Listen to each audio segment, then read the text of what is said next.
मर्यादा पुरुषोत्तम श्री राम के सर्वोत्तम सेवक, सखा और भक्त श्री हनुमान सद्गुणों के भंडार हैं।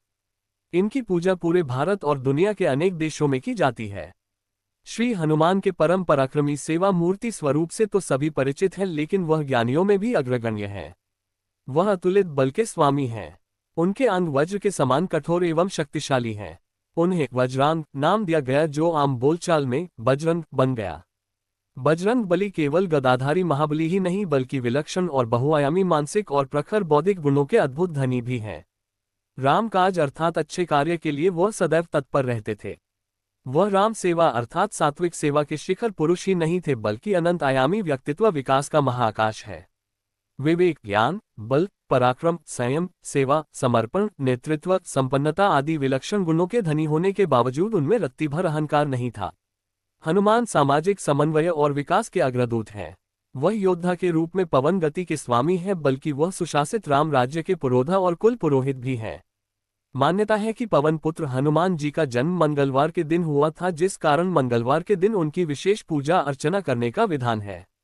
चिरंजीवी हनुमान को पवन पुत्र कहा गया है। एक बार हनुमान जी को सुलाकर माता अंजनी गृह कार्य में व्यस्त हो गईं।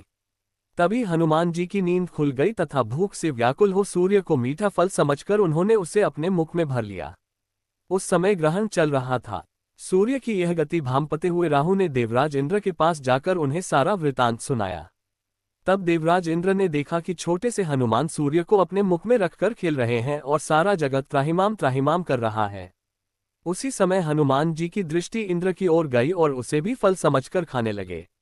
इंद्र ने हनुमान जी को अपनी ओर आता देखकर उन पर वज्र से प्रहार किया। वज्र के प्रहार से सूर्य हनुमान जी के मुख से आजाद हो गए और हनुमान जी मूर्छित होकर गिर पड़े। तभी वायुदेव ने वायु की गति रोक दी, जिस कारण सारे जगत में वायु संचार बंद हो गया और सभी जीव मृत्यु को प्राप्त होने लगे। देवराज इंद्र समेत सभी देवता तब ब्रह्मा जी के पास गए। तत्पश्चात ब्रह्मा सहित सभी देवताओं ने वायुदेव के पास जाकर उनसे विनती की कि वायु का संचार प्रारंभ करें तथा सभी हनुमान जी को बल, बुद्धि और चिरंजीवी होने का आशीर्वाद प्रदान करें। हनुमान जी की मूर्छा समाप्त हुई और सृष्टि में नवसंचार होने से मानव सहित सभी जीवों की रक्षा हुई।